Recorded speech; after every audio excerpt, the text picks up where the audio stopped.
Let's continue on into chapter number 3. Starting off, I'm going to read a few verses well for you to see what is happening at this time. We're going to turn our attention to the sons of Aaron. These are the records of Aaron and Moses when the Lord spoke with Moses on Mount Sinai. And these are the names of the sons of Aaron: Nadab, the firstborn, Abihu, Eleazar, and Ithamar. These are the names of the sons of Aaron, the anointed priests, whom he consecrated to minister as priests. Nadab and Abihu had died before the Lord when they offered profane fire before the Lord in the wilderness of Sinai, and they had no children. So Eleazar and Ithamar ministered as priests in the presence of Aaron their father. And the Lord spoke to Moses, saying, "Bring the tribe of Levi near, and present them before Aaron the priest, that they may serve him, and they shall attend to his needs, and the needs of the whole congregation before the tabernacle of meeting, to do the work of the tabernacle. Also they shall attend to all the furnishings of the tabernacle of meeting, and to the needs of the children of Israel, to do the work of the tabernacle. And you shall give the Levites to Aaron and his sons. They are given entirely to him from among the children of Israel. So you shall appoint Aaron and his sons, and they shall attend to their priesthood. But the outsider who comes near shall be put to death."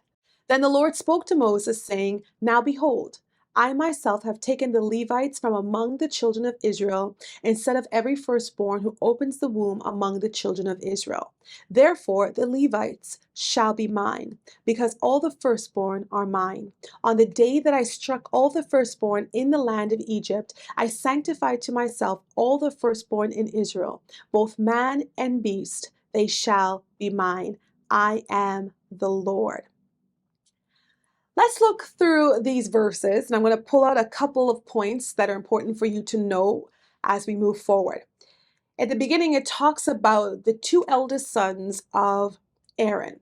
If you remember, Nadab and Abihu, and they are no longer among the company of Israel because they died. They were in the tabernacle offering profane fire, something that God did not ask for in a way that was not prescribed. And so to show Aaron and also the priests the seriousness of ministry in the tabernacle unto the Lord, they were killed. And so the other two sons, now we have Eleazar and Ithamar, they are ministering as priests in the presence of Aaron, their father. They have taken over from the firstborn and the secondborn, and they are ministering as priests. They have already been consecrated in this service. Now what we're seeing here is the consecration of the entire tribe of Levi. The tribe of Levi is set apart for the service of the Lord. They are to minister to Aaron and to the priests, and to handle things concerning the tabernacle. Aaron and Moses and Aaron's sons, they are also part of the tribe of Levi. Aaron and his sons are priests. Not everybody in the tribe of Levi are priests, but anybody who is going to be a priest has to be in the tribe of Levi. So you have the tribe of Levi, the Levites, and then within the tribe you have a particular family, which is Aaron and his sons, who are anointed to serve as priests. The rest of the Levites, they are not to serve as priests, but they are to serve Aaron and the priests in the different ways that God will prescribe. This entire tribe, who are not counted for war, but they are counted to serve the Lord. God has taken the entire tribe of Levite as his firstborn. Now remember, back in Exodus, as he references in these verses, that anything that is firstborn is consecrated unto him, the firstborn son, the firstborn animal, everything that is first belongs to God. And so for the entire nation, he considers the Levites to be first. And so they belong to him. They're consecrated unto God for the service of God because they are the first fruits. Another thing you'll notice in this chapter is that Moses did not appoint special places for his sons. We do not see Moses' sons, we don't see their names pop up in the listing of the priests like Aaron's sons. We do not see Moses appointing leadership. to his sons. Going forward, only those who were the descendants of Aaron would serve as priests. All the other Levites, they serve the priests and do whatever is needed. But those who serve within the tabernacle are only that small family of Aaron and his descendants. The Levites kept guard of Aaron, his family, and also the tabernacle.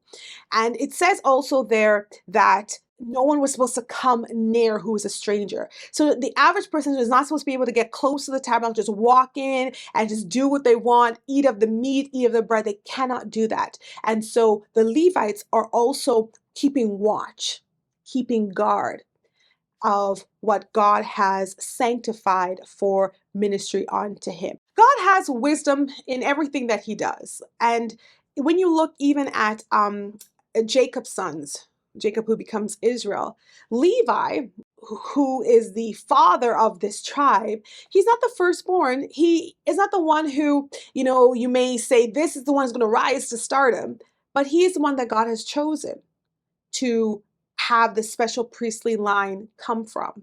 So God knows exactly what he's doing, and we really have to trust God's wisdom. And even if you're not the one that is well known, or you're not the firstborn or the one that's most popular, that doesn't mean that God will not have something special for you to do. Right? God has a plan, and everybody is important to God, and he knows who to give what to. That's why you really have to trust God's heart. His heart towards us is always good. So the Levites were not available for war, but they were to be organized by their families. And the organization actually took place around Levi's three sons. So remember, Abraham had Isaac, right? Isaac had Jacob. Jacob had 12 sons. And one of those 12 sons was Levi. Levi had three sons, Gershon, Kohath, and Merari. And so when they are organizing the tribe of Levi, they're organizing it by Levi's three sons. So Levi has three sons, Gershon, Kohath, and Merari. And Kohath has a son named Amram. And Amram has two sons named Aaron and Moses. So that's what we're seeing. Levi has Kohath, Kohath has Amram, and Amram has Aaron and Moses. The families of the Gershonites, right? So that's Gershon is their leader. They were to camp behind the tabernacle westward. And there were about 7,500 males who were numbered. And that's where they would set up camp. They were also to take care of the skins that covered the tabernacle. Their work was to disassemble, transport, and assemble the tent. Remember, the tent will be moving throughout the wilderness with the people of Israel. And also, while it's camped, the tent is camped, to upkeep the tent with its covering, the screens, the hangings, and the cord. So that is their responsibility. Now you go to the Kohathites, and there are about 8,600 males counted in that tribe. They were to camp on the south side of the tabernacle. Now, this was like right before the tribe of Reuben and the tabernacle. They were the second ring, right? Remember I said the outer ring is the one where all of the people of Israel are. The middle is the tabernacle. And then the ring around the tabernacle is where the Levites would stay. Now, the Kohathites, they had a responsibility to take care of the Ark of the Covenant, the table of showbread, the lampstand, the altar, and the other tools and furnishings. They were responsible for transporting them, for their maintenance, for their placement. That was a very heavy responsibility, and that's what they were to do. They were under the supervision of the priests, of Aaron's sons, and they had work to do for the sanctuary. Let me read verse 32. It says, "And Eleazar, the son of Aaron, the priest, was to be chief over the leaders of the Levites, and with oversight of those who kept charge of the sanctuary." So here we're seeing one of Aaron's sons, Eleazar. He is the chief over the leaders of the Levites. He is the one who is organizing them, and they are accountable to him. Moving on to the next family, Merari's family, there's about 6,200 males that were counted in that tribe, and they were to camp on the north side of the tabernacle, so right in front of Dan, the tribe of Dan.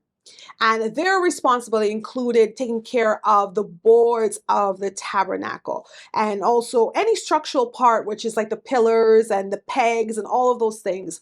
Now, if you refer to Exodus, when we spoke about the construction of the tabernacle, you would have known that these pillars and these boards would have been heavy, right? There was wood, there was gold, there was silver, they would have been heavy. And so it's necessary that this tribe had responsibility, the entire tribe, to be able to make sure that every piece was accounted for and it was carried properly. Researchers have said that it's possible that each individual within this group that is counted for service here would have had to take responsibility for one item just to make sure that nothing was lost. So as they're transported to the next place, when they get there, every piece would be there for reassembly. Now, as I've gone through the different tribes of the Levites, we could see that the western, southern, and northern side is covered. And then what happens to the eastern side, which is the entrance of the tabernacle? I've already said it. That is where Aaron and Moses and Aaron's family would have camped. They're the closest to the entrance, and they're the ones who have the most responsibility for the tabernacle. So the Levites surrounded the tabernacle so that no one could get close to it without permission. And as the scripture said, any outsider who came near would be put to death. So when you take together all of the different families within the Levitical tribe, there were about 22,000 men who surrounded the tabernacle. The Levites are basically God's first fruits. They belong to him. The Levites were all consecrated to God. Now, when you do the math, there were about 22,273 firstborn sons in Israel, but there were only about 22,000 Levite males that were taken as that were numbered here. So there are more firstborn sons than Levite males. And it has to balance because God is saying the entire tribe of Levi as the firstborn representing the rest of the people of Israel. He also institutes redemption money in the sense that the extra 273 firstborn sons were assigned a value in money, and it was 5 shekels for each one, and that money was to be given to the tabernacle. The amount of men in the tribe of Levi plus the money would have balanced it, and that would have been the firstborn. Everybody would have been covered. All the men would have been covered in the nation of Israel. We're moving over to chapter 4. We're going to look at the duties of these different families in the tribe of Levi. So we're going to start off with Kohath. Verses 1 to 3. Then the Lord spoke to Moses and Aaron, saying, Take a census of the sons of Kohath from among the children of Levi, by their families, by their father's house, from 30 years old and above, even to 50 years old, all who entered the service to do the work in the tabernacle of meeting. So for Kohath, and also it's going to be for the other 2 families within the Levitical tribe, you're going to see that they're counting the sons who are between the ages of 30 and 50. That was the age group that was to serve Aaron and his sons. Anything below 30 would not be assigned a role, and anything above 50 would not be assigned a role. So that people would have retired at 50, allowing the newer generation to come in and serve. So first we see that there is a count for the amount of males in this family of Kohath, and now he's doing a second count to see how many fall within that 20-year window who are of age to serve in the tabernacle. And Kohath's family, they are given such an honored position because their responsibility includes transporting the most holy furnishings of the tabernacle. When we were talking in Exodus about the furnishings and all the articles, they were constructed in such a way that they would not have been touched. especially the Ark of the Covenant and the altar of incense. They had rings and poles that would go into the rings and they would be carried. So it's important to know that when you're going to transport these items, there is a very, very, very particular way of doing so.